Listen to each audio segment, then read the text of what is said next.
Hello' বন্ধুসকল, আমি এতিয়া বিউটি ষ্টুডিঅ' এটা বনাই আছোঁ। বিউটি ষ্টুডিঅ' সেইটো আপোনাক দেখুৱাই আছোঁ। এতিয়া এইটো আপোনাৰ ইয়াৰ পৰা এণ্ট্ৰি হয়। এইবোৰ প্লাইউডৰ পাৰ্টিশ্যন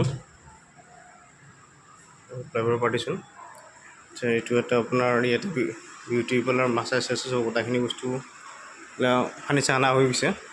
এইবোৰ বৰ্ডৰ পাৰ্টিশ্যন হয়। ইয়াতে পুটিং কাটি দিয়া গৈছে, এইবোৰ পুটিং কাটি দিয়া গৈছে।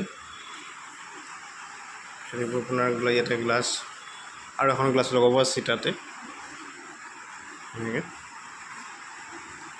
নেক্সট ইয়াতে আপোনাৰ এইটো আপোনাৰ কাউণ্টাৰ টেবুল কেনেকুৱা লাগিছে ডিজাইনটো আপোনালোকে জনাব।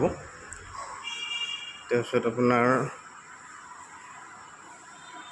এইবোৰ বনাই আছোঁ বক্সৰ। কাম কমপ্লিট হ'লে আপোনালোকক কমপ্লিট ভিডিঅ'টো দেখুৱাই দিম।